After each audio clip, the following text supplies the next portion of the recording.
ఒకవేళ నువ్వు సక్సెస్ అయ్యి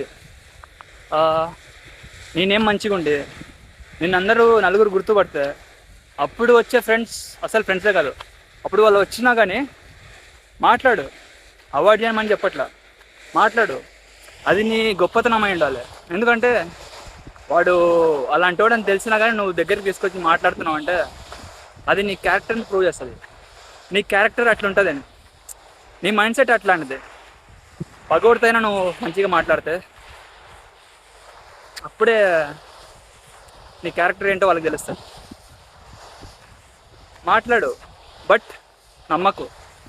ఎందుకు చెప్తున్నా అంటే మన సక్సెస్ని చూసి మనతో వచ్చినాడు వాడు ఫ్రెండ్ కాదు, ఊరికే టైంపాస్ కోసం.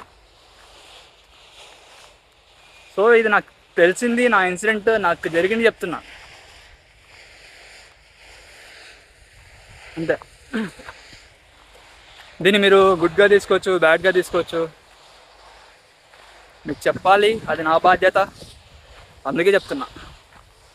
ఇంకా మీ ఇష్టం.